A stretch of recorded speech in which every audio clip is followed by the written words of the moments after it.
Thank you so much. Good morning, everyone. Most of us here are studying business, policy, environment, media, or technology at a time when the rules of growth are clearly changing. We are inheriting a world with climate stress, resource scarcity, and rising mistrust between companies and communities. What's interesting is that some of the solutions that we are searching for in classrooms, boardrooms, and startups already exist, quietly practiced for centuries by indigenous communities. Today's session, Cultural Practices Shaping Businesses, is really about flipping the script. Instead of asking, how do companies innovate, we are asking, what happens when businesses stop trying to reinvent the wheel and start learning from communities that have lived sustainably for generations? This conversation is not about tradition versus modernity. It's about how indigenous wisdom can guide future-ready careers, responsible businesses, and smarter innovation, especially for those of you who will soon be shaping policy, entrepreneurship, and industry.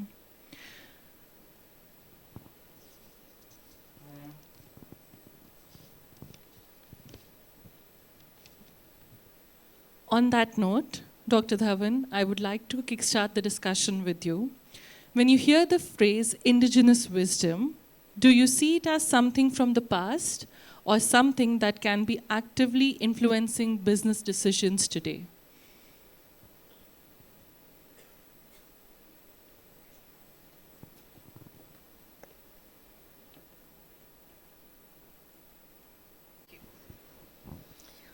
Well, I always say if we look at India, circular economy is not something new. Indigenous knowledge or the habit of reusing or using a thing till its last, that is what was taught to us. Also, if we look at how we evolved, like, of course, we had a tough time. First, we were ruled by Britishers, thereafter partition, and therefore the generations before us, they really struggled, and there was hardly any disposable income. Let's also look at, when we talk of indigenous technologies, if you look at forts, and if you go to the city of Agra, water accumulation never happens, irrespective of how much it rains.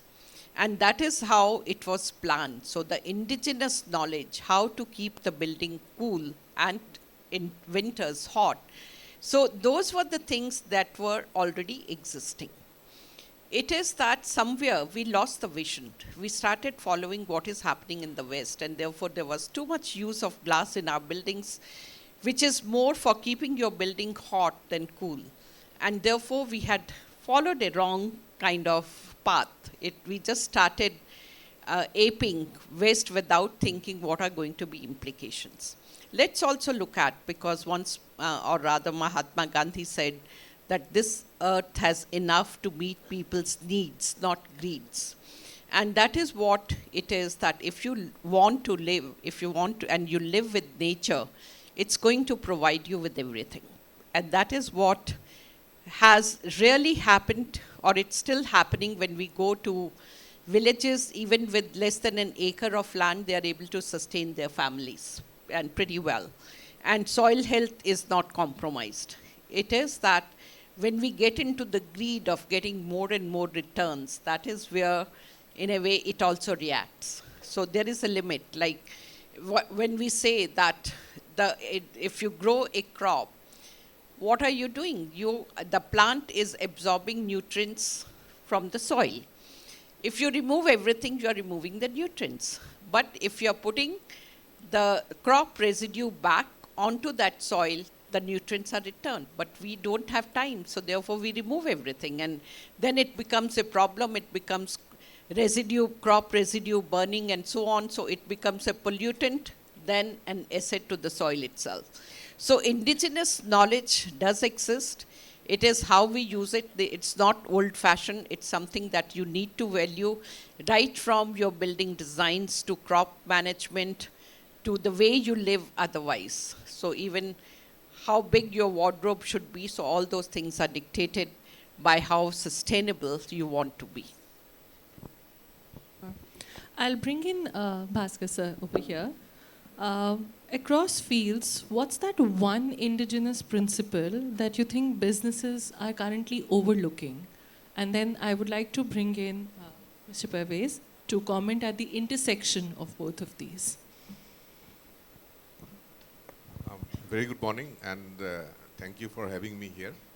Thanks to Balipara Foundation for organizing such a wonderful event. See, the indigenous practices and the cultural heritage that we have, it also helps the business. Actually, we are not in conflict with that. That is the opening remark that I want to make. Whatever we do, actually, you see, India is a country which has been living not on surpluses for many, almost generations it will be. So we know how to manage with the minimum that we have. So that is one cultural thing that has been ingrained in all the Indians. The last few decades, of course, because of the opening of the economy, things have become more easily available, and cultures and then habits are gradually changing. So do we need to do whatever our peers in the West that did, and then we were over-consuming? The answer is no. Actually, now the realization has also set in with the new generations that we have to be responsible. As in the leadership talk, it was told that how we bring the cup to get 20 rupees discount in the thing. That is one cultural change, the circular thing that we are trying to bring in. As far as NRL is concerned, I will just like to give an example. We have recently commissioned what is known as biorefinery. There we were thinking that how to induce people to grow bamboo the way they used to grow, their forefathers used to grow. See, I have a gray here, not a lot of them, of course, some. But we have seen people in the villages growing bamboo in their backyard. They had the association with bamboo from the birth to the date. Because when people dies in this part of the country, you will see their bodies are carried on bamboo. If there is a marriage in the house, they used to have bamboo. If they want to fence off certain area, it was bamboo. To build a house, it was bamboo. So bamboo was extensively used. Then came the cultural changes where bamboo hardly got any uses. So if you want to have a pandal, you will call somebody to erect a pandal. You have the houses not built of bamboo. So therefore the uses waned, because of which this backyard cultivation of bamboo vanished, because of which we lost a lot of greenery, we lost a lot of carbon sink. What we are trying to do, we want to inculcate that habit back to the farmers or the rural household, where they will have bamboo cultivation in the backyard. And we have put a beautiful aggregation model.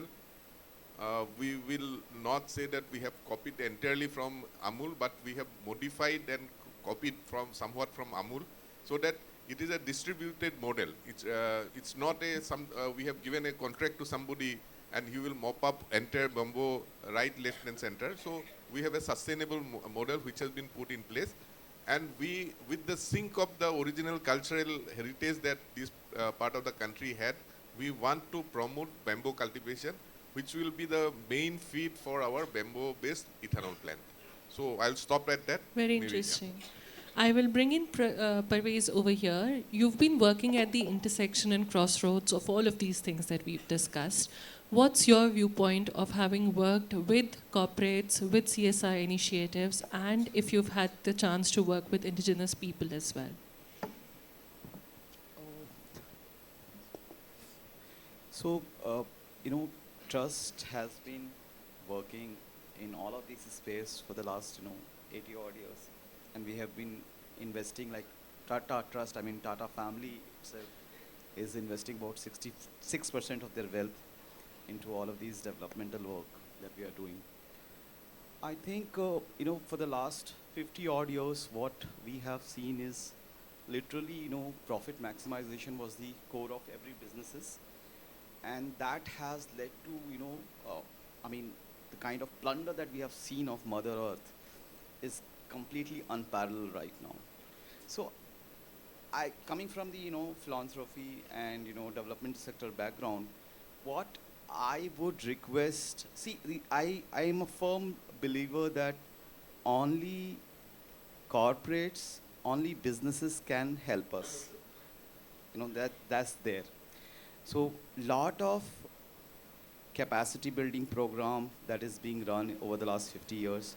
Lot of these, programs for, within the community has been done to enhance, various kind of skill set in non-farm, farm, all sort of livelihood programs. What is missing is the, end-to-end connect. So what happens is that the organizations, implementing partners will take money, will go to these places, will do the capacity building, and then they'll come back, submit report, that's done. That's not going to solve the problem, and that is not solving the problem at all that we have seen. So our SHG's model have failed, our cooperative models have failed, our various kind of social entrepreneurship that is there on the ground have failed. So why do all of these things fail? And the primary reason is that we are not looking at the entire value chain holistically. And once we do that, I think that is when we will be able to solve these, very minute problem. And trust me, when we say that, indigenous people are, community, within the community, within our communities, we have immense wisdom to make things right, to do things sustainably, not, just eye-washing or greenwashing. It is truly sustainable in all sense of the term. What is lacking in the corporate right now is that, they have whatever 2% CSR money that they have. What I see, from this background is that generally they will all keep running to us at the end of the financial year, around at the end of the financial year. So which is going to be always October. So you'll find donors around October, September running like a chickenless head. You get that, where should I invest this money? Where should I just, spend this money? And their spending pattern is really problematic where, what they want is just boards. Their boards with the logo, etc. And they want us to invest in hard goods, which is like put table, chair, do some decorative work, put their logos, etc. there. That mindset has to change. I think if we plan ahead, utilize this money for the, developmental, I say this, with every community you can do with, A, B, C, D, E, F sort of a parameter, where, your A is always about, I mostly deal in non-farm livelihood. So for me, A is always artisan or, the farmer, who is there. And B is your business development that you have to do with artisans and farmers.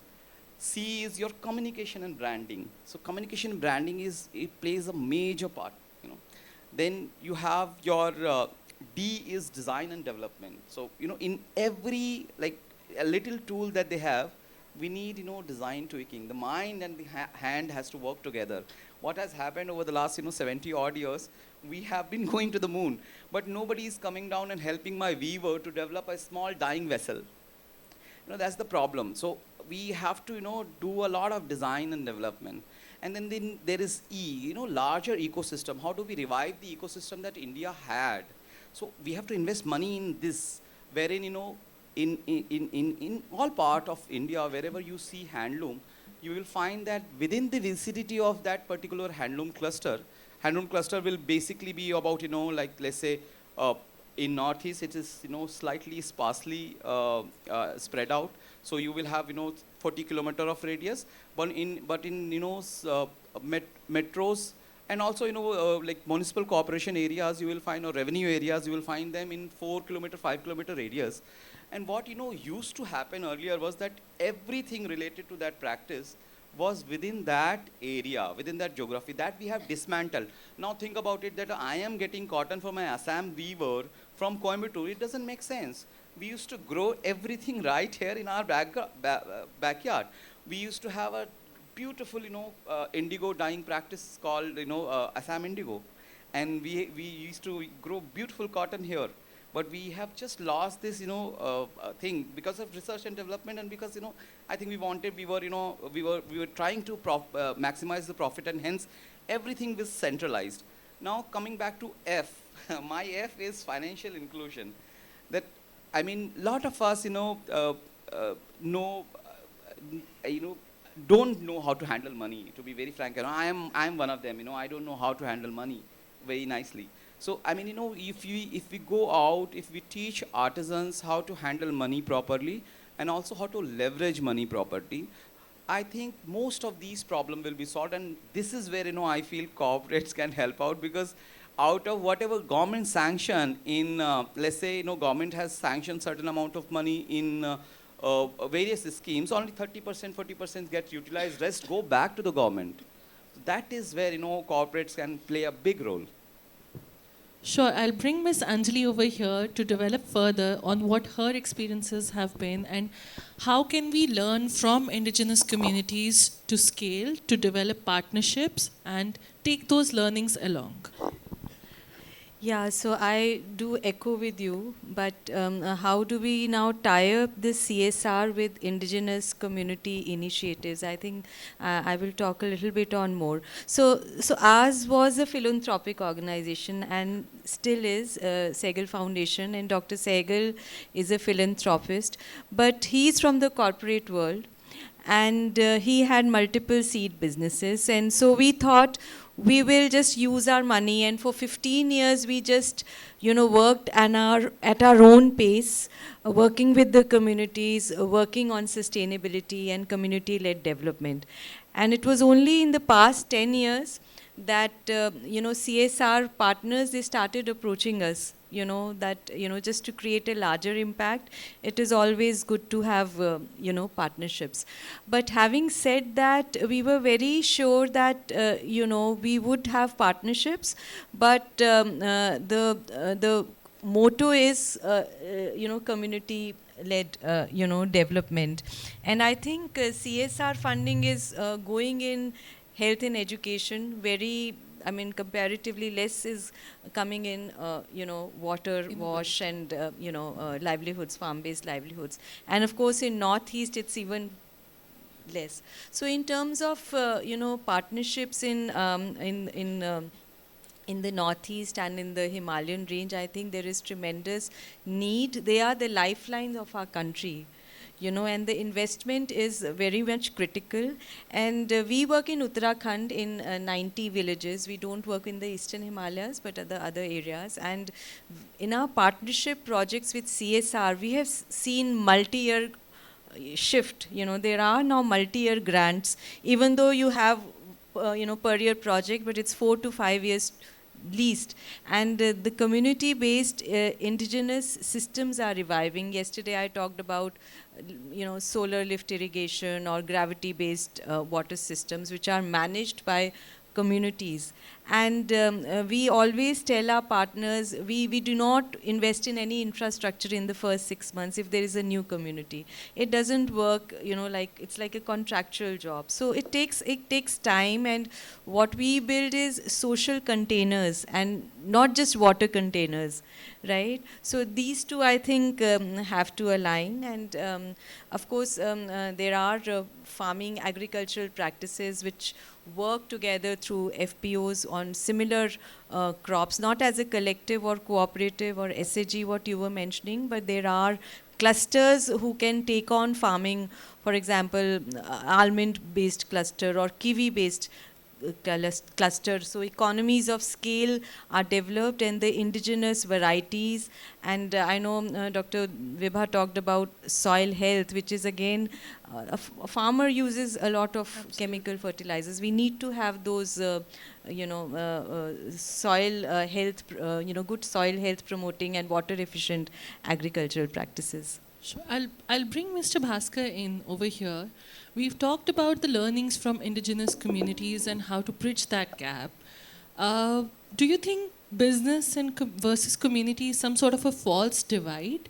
And if business truly adopted indigenous ideas like, say, stewardship or community consent or long term thinking, then how would decision making change, especially in high impact sectors like yours, energy, infrastructure, or maybe agriculture as well?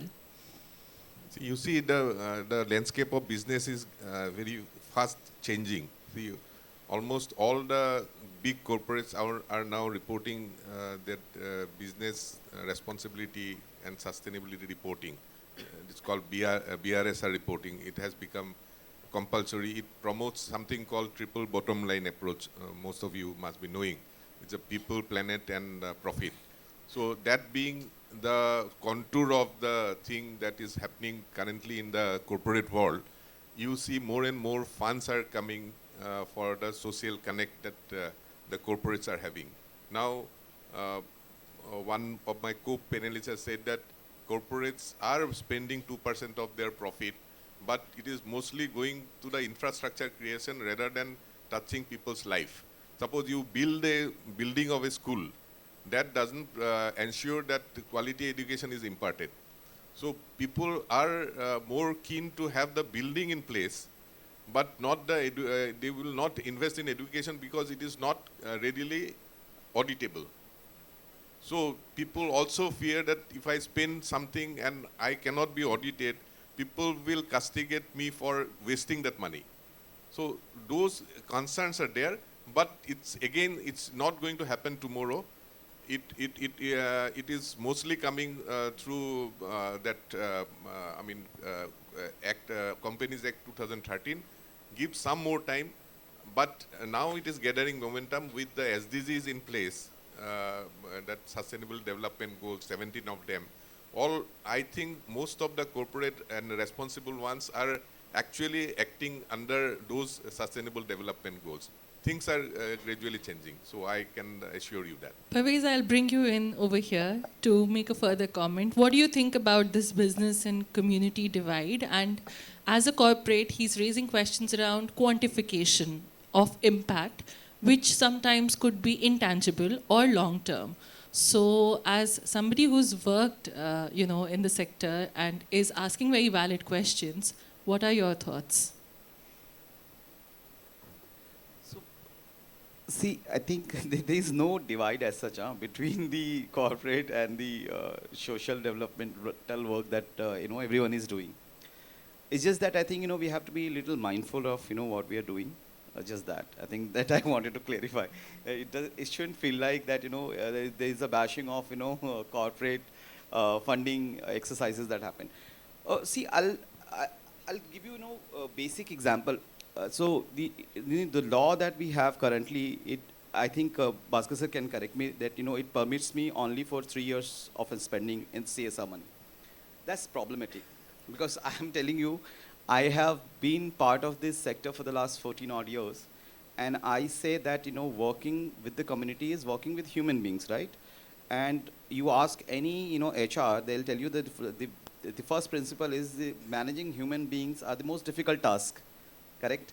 So how can you say that we'll bring in certain qualitative changes, not quantitative changes? I'm not interested in them also. Okay. Quantitative is very easy to achieve. Qualitative changes, if I want to bring, I'll need at least 10 years to work with that community. And if you restrict CSRs to report that within the 3 years, and if you don't report, you get penalized. On top of it, if you will have to transfer money to various organizations, etc., etc. It doesn't make sense. And I think that wisdom has to come somehow. I understand government where they are coming from. A lot of misuse has also happened in the past, and they want to curb that.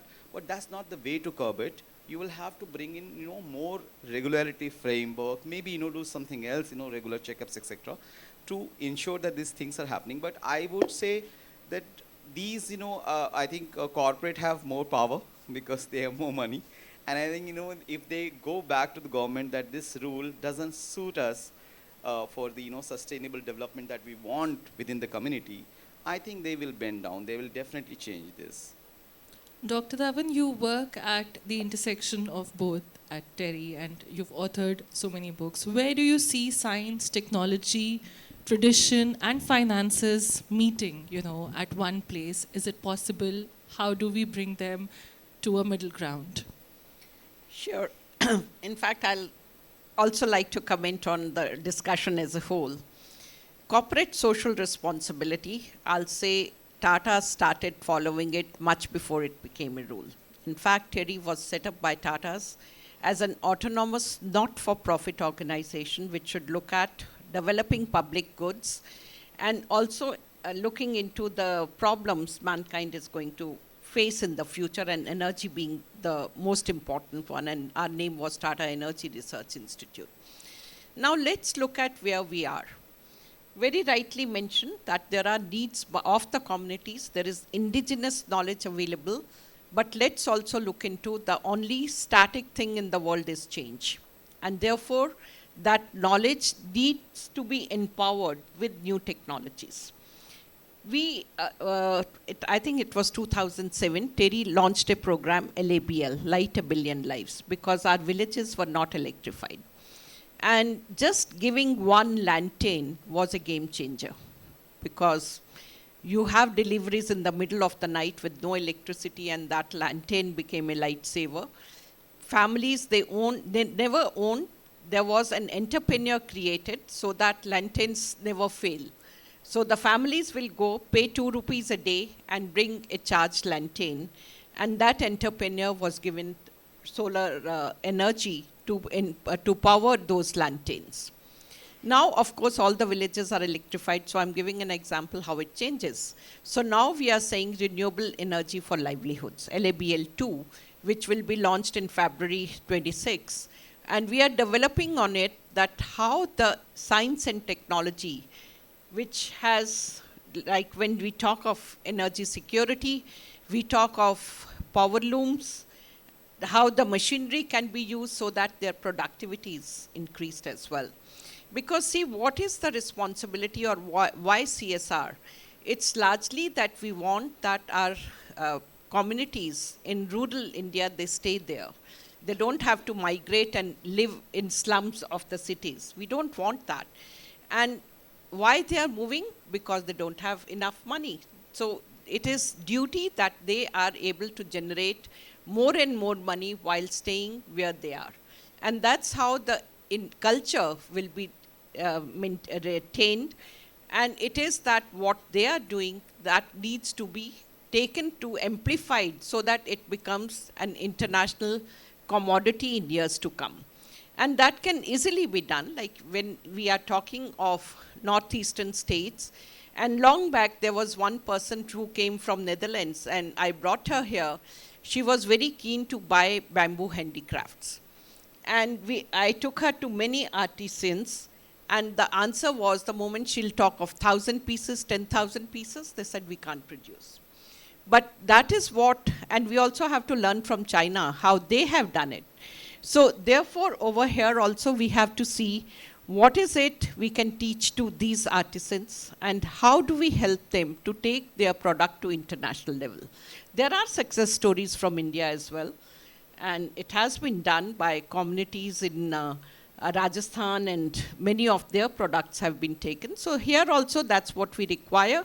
Science and technology, so renewable energy, or even food processing in terms of giving them cool chambers, solar dryers, so that they are able to produce and compete in domestic, if not international market. I'll bring Ms. Anjali over here. How has your experience been building on what Dr. Dhawan said, working with these communities, and how do you help them scale? What's also the role of young people over here, because they have more energy, they can spread more awareness around these things and change the practices on ground? Yeah, so we work on farm-based livelihoods, and agriculture. Yesterday also there was a session, and we have this whole group of youngsters who do not want to perhaps join the area of agriculture. But it is not just in Himalayan region. We work in 13 states, and if we go and ask, do you know if there is a BSc agriculture degree, the rural communities do not know. You know, they work in the farming area, but they do not know there's a technical degree on agriculture. So, you know, working with the communities on, you know, what is relevant, what is replicable, and what is resilient. These are the 3 R's. And especially in the area of agriculture and watershed management, you know, we have tremendous examples how the communities and the young people have taken on, you know, initiatives. For example, we have an initiative called Farmer Field School. Now there, that FFSC is basically, we have a young farmer who builds a school, you know, for a poly house, a good quantity seeds, inputs, fertilizers, pesticides, you know, then in marketing. So it's like a school which is catering to a cluster of villages, and he or she takes pride in what, you know, they are, you know, spreading the knowledge which they are disseminating to the communities around. So these are very important role models. We have women's group. I talked about women leadership schools yesterday, and sometimes it is difficult. You know, we had one of the CSR partner.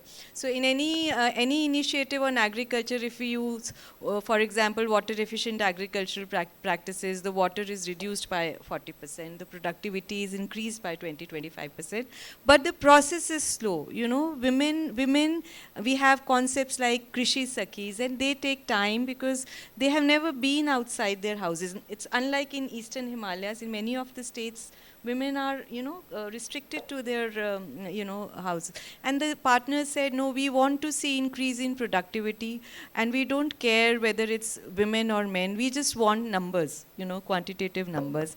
And so we refused. So, you know, and then there are other partners who work with us beyond 3 years. I mean, they have 3 years project, but then they renew in the same area, increase the clusters. So I think long-term working with the community-based institutions, it increases both quantitative outputs as well as qualitative. We talk about SROI, but SROI in some terms of, say, water and agriculture will be very high. But in terms of community engagement, it is low, right? So we need both, I think, for sustainability of all our programs. We need to be developing together, and we need to develop communities that listen. We need to develop infrastructure and CSR models that are more tied up with the reality on ground. Parvez, I'll bring you in over here. What can indigenous governance systems like community managed water bodies or collective farming, as Ms. Anjali was talking about, teach institutions and companies about working with communities instead of for them? This is very unfortunate that, you know, we do not have a, you know, very robust community institutions in place as of now we speak, you know. In the non-farm livelihood, I can tell you that this is not the case. And ma'am told that economy of a scale, that, you know, in handloom it will be slightly challenging. My experience has been completely, you know, contrast to that. So when I entered Northeast in 2019, Kamrup rural women in Nohira area were, you know, on an average they were weaving on a barter system. Basically, you know, I'll give you yarn, and you will give me 1 mekla, and you will keep 1 mekla. That was the system. So on an average, they were earning about, let's say, 2,000 rupees per beneficiary that time. So the entire cluster was started about 5 lakh rupees, you know, per annum. That's the kind of business we were generating there. And then, you know, after 6 years of intervention, deep intervention, these ladies are at 2.5 CR annual revenue, and alone this year they have already clocked about that, you know, number. So they are going to grow further. And Taj Khazana is one of our partner. What we have been doing is they have a lot of fancy weddings. So we're very conscious of that they have a wedding, and wedding is money for us. So we, you know, linked artisans to these, you know, programs, and scale, they were able to do like 3,000 pieces for one design, 4,000, coming together as a group and doing it. So community institution, what we have done is, we have sort of, dismantled it right now. So for example, NIFT, uh, Delhi was not required. NIFT, Banaras was required first, you know. Similarly, to build the, natural talent, to build the, leadership amongst the village folks. But that has not happened. Now I think gradually and slowly, everyone is moving towards building community institution, because, what we realize is that they know what they want. We cannot impose anything coming from the outside. So if anything, so for example, I have a mandate to set up community institution now in 4 states. And everyone is like, just get them registered somehow as a section head or whatever. You know? And we are totally and absolutely against it. And now what we are doing is, can you first make that community institution profitable? Forget about the registration, take care. Profit will be within this community, right? It's not a problem, where's the money is going. First, can we show that this particular model is profitable from the word go, and once they are profitable, out of these, all of these people, they are very smart people, trust me. They can all tell you where they want to register, what is the model of, shareholding that they want to have, how they want to run this business. And also they are very, very smart people. They know that they need industry support, so they want a steering committee also. These are the, wisdom that is coming from the community.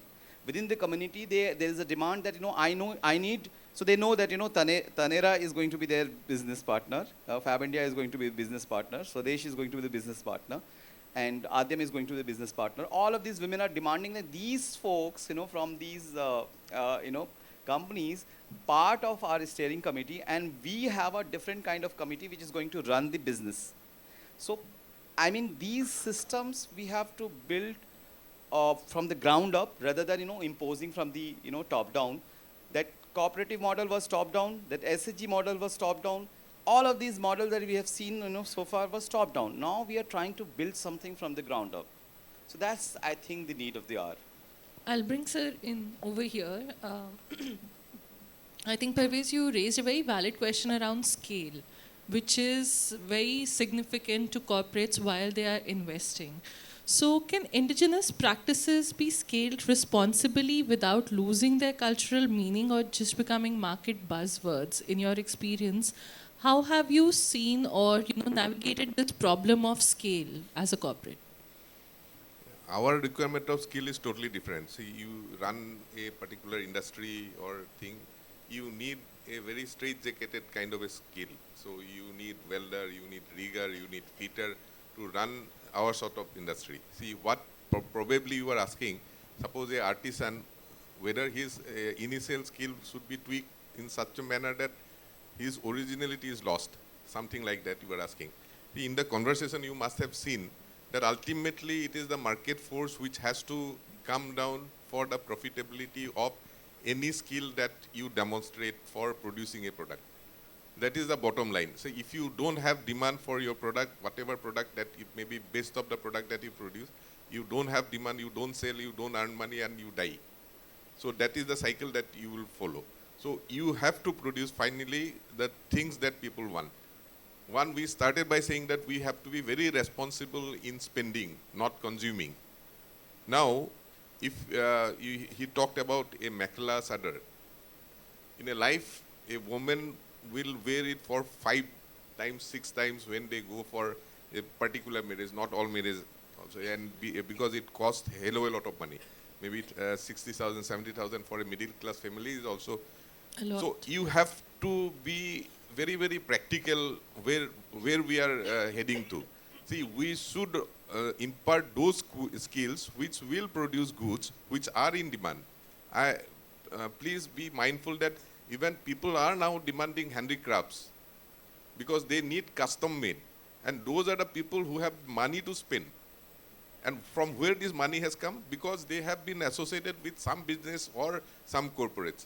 So it's a cycle. You cannot, and these are basically market force. Whatever colorful words that we may have to define, basically people have to have money.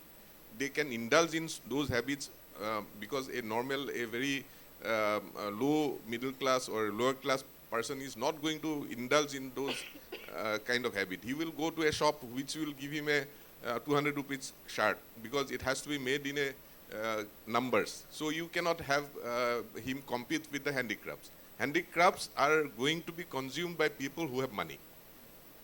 And that money has come from the habit which are not necessarily from the circular kind of a thing. So while we talk about all these things, this has to be kept in mind. And my last word is that this skills has to produce goods which can be sold.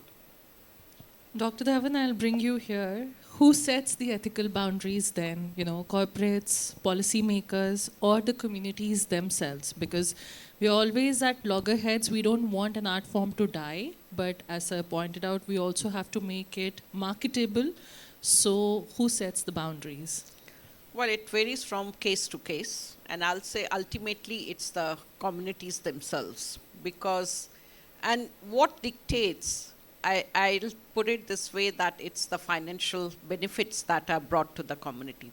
Let's also recognize that communities have very little risk-taking capacity. And therefore, if you bring something totally new, they are not going to adopt it. So it has to be a gradual change. And I'll just share one example. We are working in Uttarakhand. When we started working there, of course, we found that even the potato varieties that they were growing were almost 30-year-old, and all their stock was infected because it's vegetatively propagated species. So the very first thing when we told them to change the variety, it was, no, we are very comfortable. Then the second thing was that, okay, start growing culinary herbs. And just around the boundaries, don't shift. They started doing it, and thereafter how to dry it and so on. And what we told them, that you sell surplus to us. Not the, if you want to sell it, you're most welcome, but the market is open for you. And something like when we started oregano, they were very happy to sell it for 300, 350 rupees a kg, the dried one. But then, of course, there were lots and lots of buyers who started going there. And today, it is what we were getting 10 years back. We are not even getting 25% of it because there are other buyers. So we are very happy. We don't want to become someone selling their produce, but they have surety that surplus will be brought by us. We gave them the planting material, which now they are propagating themselves. We told them how to dry it. And one little thing, like just giving them a water tank of 1,500 liters, that changed their entire agriculture. And I myself was shocked. I said, how do they manage? 1,500 is what we consume every day. And then they told us, they said, we don't water the crops the way you do it. We simply give it with a small magga. So that is what we give to the plant early in the morning. So 100% is more or less absorbed by the plant, not lost to the sun's energy. So that is how it is that they should be making money. There has to be a corporate who should help them to market their produce as well, and also bring additional skill sets to them. Thank you. I'll bring Ms. Anjali over here. How do we ensure the communities remain the knowledge holders and decision makers? As Dr. Dhawan pointed out, that they have to be the custodians and we build it from there, rather than just sources of ideas for maybe say businesses, researchers or startups. So I think knowledge is critical, and we have to amalgamate the traditional knowledge with the modern knowledge. Now, I'll give you an example of a failure, for example. You know, we've talked about successes. You know, this was in Ganganagar in Rajasthan, and there was a pond, and basically for livestock. And the capacity of the pond was limited because of silting. So this was many years back. We worked with the communities, and we thought, one of our partners suggested that we should just desilt the pond, you know. So we desilted. Now, as a result, of course, the water level increased. But the livestock, that was the water meant for the livestock, you know. So, of course, the the water level increased, but there was no water available, and the communities were very, very disappointed. And some of them mentioned that, we had suggested that this should not be done. So it was a big failure. It was success in terms of water. So I think community knowledge is very, very, very, very critical, and it has to flow both ways. We work with FPOs in Karnataka, for example. Now, that's a ragi growing area. Now, we don't know about ragi. Many of our agricultural experts, of course, they know, but we have never worked in ragi. So, in terms of value addition of ragi processing units, in terms of value addition of other, high value inputs which can be given, we started a groundnut oil unit for that matter, how to diversify their income sources based on what is grown indigenous and how value addition and the productivity can be increased. So the knowledge has to flow both ways, even in terms of watershed. Even though we have hydrologists, we have civil engineers, but where is the flow of water flowing in a village? We work in a Ravli range on watershed. It was completely the communities which have suggested where the contour trenches have to be built, where the check dams, the recharge wells, the nala bunds, the whole topography has to be, they understand that. So I think it is very critical that traditional knowledge is respected, and we are still outsiders for any communities. They haven't asked us to come, and we want communities to contribute for their own sustainability. In all our programs, we have a community contribution fund which is run by the communities. I know you talked about institutions. They are, I think, have to be profitable because 10,000 FPOs have to be started, and we work with 40 FPOs. Many of them who were defunct. They did not have the proper governance structures, but we thought, okay, let's just start FPOs. But someone has to work with them to take them to that level. So we worked with 40 FPOs which were already existing. So these are the examples which have to flow, both ways. Great, thank you. Now bringing back the students in the room and the closing remarks. Sir, I would like to start with you and then move on to everyone for final comments. For young people entering business, policy, science, or entrepreneurship, where do you see genuine opportunities emerging, where indigenous wisdom is taken into cognizance, and what kind of careers or ventures might grow out of this shift or the amalgamation that is happening? Yeah, actually you see a lot of startups have started going to the roots.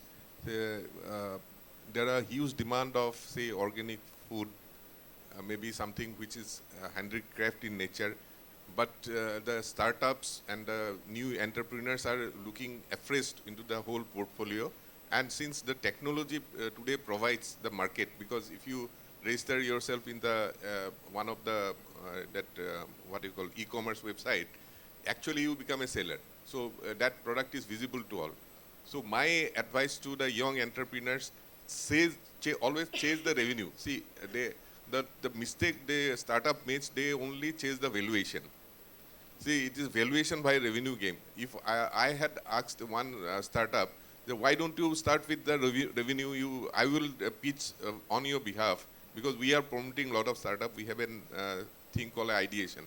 I was asking him, why you don't chase revenue? Sir, I would not like to go for revenue. The world will know how much revenue I am capable of earning. My valuation can take a beat. That's a very wrong approach to start. My advice to the student is that if you do a startup, always be in sight of the revenues that you are going to earn, because it is the revenue and revenue itself which can sustain. Thank you. Well, I'll say there are opportunities in every discipline, whether we are talking of food, whether we are talking of artifacts, there is scope. It is your own passion, your own interest, and really speaking, it's always good to be your own master. If you have passion, please follow that and get into a startup. There's a lot of scope, the way India is growing, and more so, as rightly mentioned, e-commerce. So you don't have to burn too much of money. You are visible. There is GEM portal. There are many other portals available where you can sell your produce and also partner with many others so that you get the right technology. So I think I want to mention, in addition to what Dr. Vibha has said, women bring in a lot of synergy. I think there is a great potential of women-based enterprises in our country which need to be tapped. And I always say that, you know, breaking the gender stereotypes start from home. They have to start at home. So these youngsters, I see so many young, bright girls who are aspiring to have a good career. I think it has to start at home, and then it will eventually translate in all spheres of your life. And of course, economic independence is the key.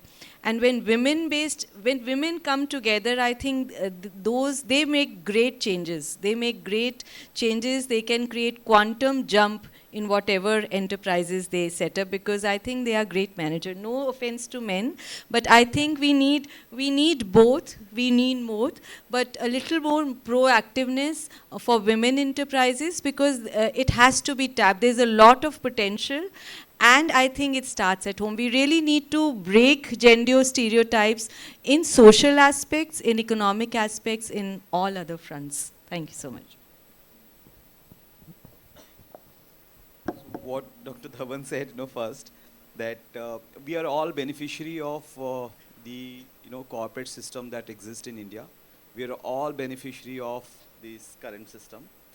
So now I think what we have to do as citizens, and you guys have a long way to go. I think start spending less, start buying less. I think if we can do less, I think that's the root cause of every problem. So for example, natural dye is also not sustainable. Handloom weaving is also not sustainable. But buying less is. So all of you, you invest in, fast fashion.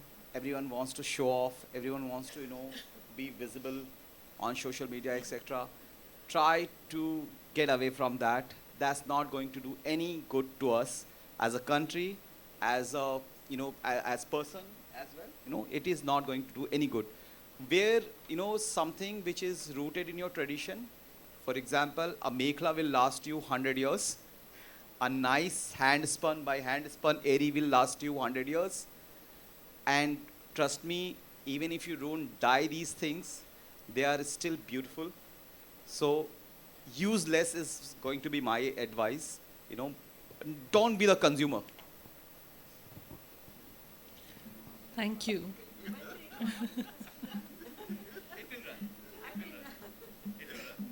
Yeah. I want to leave you with one thought. The future will not be built by those with the newest technology or the biggest balance sheets, but with those who understand systems, ethics, and long-term consequences. Indigenous wisdom teaches us exactly that. It reminds us that progress doesn't mean dominance over nature or people. It means learning how to live well within those limits. As students, future leaders, and professionals, your role is not just to innovate, but to choose what kind of growth you want to be responsible for. If today's conversation sparks even one new way of how you think about business, careers, communities, then I think we've done our job. Thank you for listening, questioning, and being a part of this dialogue.